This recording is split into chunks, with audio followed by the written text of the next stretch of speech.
Hello anime lovers, स्वागत है आपका वाइपर एनिमे एक्सप्लेन्ड चैनल पर। और आज हम देखेंगे गाचियाकुता के एपिसोड नंबर 21 को। इसके पिछले एपिसोड्स की लिंक आपको डिस्क्रिप्शन में मिल जाएगी। तो चलिए जानते हैं आगे की कहानी को बिना किसी देरी के। अब तक हमने देखा कि ब्रो और डियर एंजिन से मिल जाते हैं। बुंदुस अब पूछता है कि इतनी बड़ी जगह में तुम अपने बाकी साथियों को कैसे ढूंढोगे। एंजिन कहता है कि बस देखते जाओ, और इतना कहकर वो नीचे कूद जाता है। इसके बाद वो अपने छाते को बढ़ाकर एक दीवार में छेद कर देता है। उसके पीछे ब्रो और डियर भी जाने लगते हैं। बुंदुस ये देख हैरान हो जाता है कि एंजिन को कैसे पता कि उसके साथी किस दिशा में है। क्लीनर्स को एक दूसरे की लोकेशन पता चल जाती है क्या? जिस पर ब्रो कहता है कि ऐसा कुछ नहीं है, वो बस तुक्का मार रहा है और कभी कभी उसके तुक्के लग जाते हैं। जो सुन बुंदुस भौचक्का रह जाता है कि ये तुक्का था। खैर, एंजिन दीवार में छेद कर सीधा रूडो और जोदेल वाले कमरे में आ गया था। जोदेल कहता है कि तुमने हमारी लोकेशन ढूंढ ली, मैं इम्प्रेस हुआ,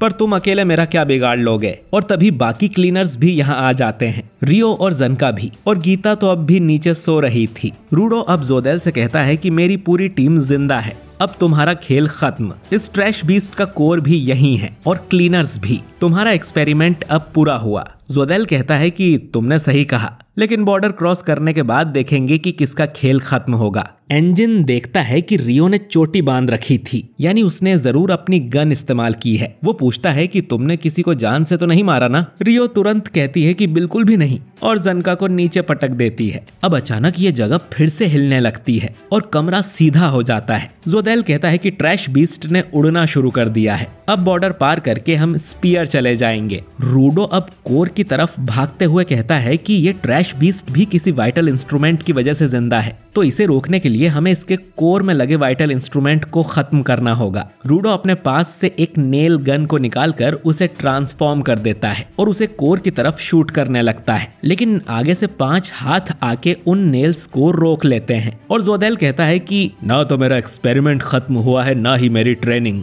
ये हाथ बुंदुस के थे, जो बाहर निकल के कहता है कि मैं अभी नया रेडर बना हूँ। जो सुन ब्रो हैरान हो जाता है। बुंदुस कहता है कि अब तो मैं तुम्हें अपनी असली पावर दिखाऊंगा और तुम सबको कुचल दूंगा। रियो और एंजिन आगे भागते हैं, तो वो अपने 2 हाथ से उन्हें रोक लेता है। ब्रो और डियर भी कोर की तरफ भागते हैं और बुंदुस उन्हें भी 2 हाथों से रोक लेता है। और रूडो को रोकने के लिए वो अपना 5वां हाथ इस्तेमाल करता है। उसके लिए ये नकली हाथ ही उसका वाइटल इंस्ट्रूमेंट है। क्या वो बॉर्डर तक पहुंचने से पहले बुंदुस को हरा पाएंगे? जबकि उसके पास एक 6ठा हाथ भी है। इधर वो पोर्टल वाली लड़की कथौनी नॉर्दे के पास जाती है और उससे पूछती है कि वो अभी से हार गई क्या? नॉर्दे अपने सारे बाल खोल लेती है और कहती है कि बिल्कुल भी नहीं। इधर बुंदुस अकेले ही सारे क्लीनर्स पर भारी पड़ रहा था और उन्हें कोर तक जाने से रोक रहा था। एंजिन के लिए वो अपना 3रा हाथ इस्तेमाल करता है, जो उसे तब मिला था जब वो 20 साल का था। रियो इन्हें अपनी कैंची से काटने की कोशिश करती है, तो बुंदुस उसके सामने अपना 6ठा हाथ कर देता है, जो उसे 40 साल के होने पर मिला था। दूसरा हाथ उसे 18 साल पर मिला था।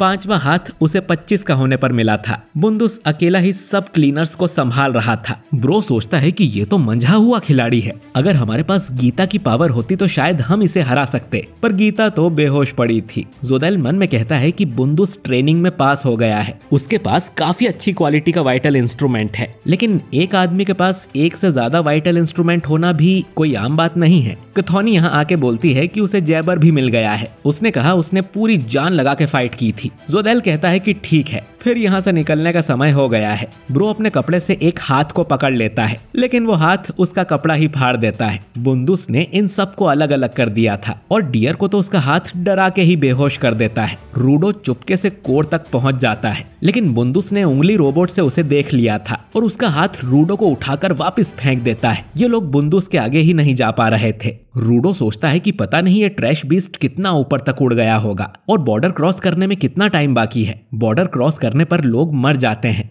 एंजिन और बाकी लोग भी बुंदुस तक नहीं पहुंच पा रहे। इसके बाद रूडो अपने ग्लव्स की तरफ देखने लगता है और बोलता है कि मैंने भी इनका अच्छा ख्याल रखा है, यानी मैं और भी ज्यादा स्ट्रॉन्ग हो सकता हूँ। और रूडो के आसपास लाल रोशनी का धमाका होता है। सब देखते हैं कि उसकी नेल गन अब एक बड़ी सी तोप बन गई थी, यानी उसने एक ही चीज को 2 बार ट्रांसफॉर्म कर दिया है। एंजिन कहता है कि रूडो की पावर उसे एक बार में 3 चीजों को इस्तेमाल करने देती है, जिन्हें वो हथियार की तरह इस्तेमाल कर सकता है। पहले पहले वो अपनी ग्लव्स की पावर को 3 हिस्सों में बांट रहा था, लेकिन वो चाहे तो अपनी पूरी पावर सिर्फ एक चीज में भी लगा सकता है और उसे ज्यादा पावरफुल बना सकता है। रियो बोलती है कि ऐसे तो वो बस एक ही शॉट मारेगा और बेहोश हो जाएगा क्योंकि उसकी पावर खत्म हो जाएगी। रूडो अब अपनी तोप को फायर करता है जिसमें से एक बड़ी सी कील निकल जाती है। बुंदूस अपने 5 हाथों का इस्तेमाल कर बड़ी मुश्किल से उसे रोकता है, लेकिन रूडो फिर दूसरी कील भी फायर करता है जो बुंदूस के सारे हाथ तोड़ देती है, लेकिन उसका निशाना कोर पे नहीं लगता।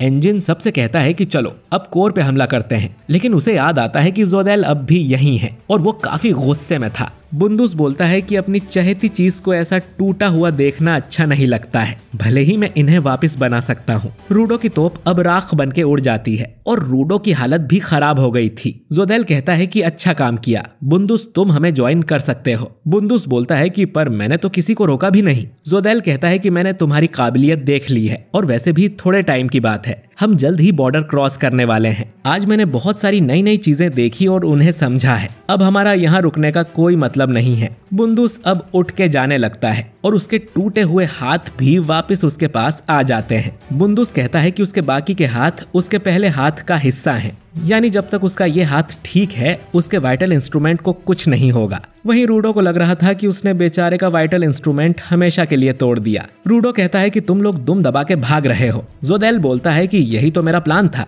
तुम सब बलि के चूजे हो, इस पिंजरे में बंद, हम तुम्हारे साथ क्यों रुकेंगे, तुम्हें कोर को तबाह करने पर ध्यान देना चाहिए, पर अब तो तुम लेट हो गए। एक और नौसिखिया यहाँ आ गया है। इनके पीछे अब नॉर्दे आ जाती है जिसने अपने बालों को बहुत ही ज्यादा चार्ज कर लिया था और ये एपिसोड यहीं पर एंड हो जाता है। तो दोस्तों आपको ये एपिसोड कैसा लगा कमेंट करके जरूर बताइए। वीडियो अच्छा लगा हो तो इसे लाइक और शेयर कीजिए और अगर आप हमारे चैनल वाइपर एनीमे एक्सप्लेन्ड पर नए हैं तो हमारे चैनल को सब्सक्राइब करके बेल आइकन जरूर दबाइए। मैं मिलता हूँ आपसे बहुत ही जल्द अगले वीडियो के साथ। शुक्रिया।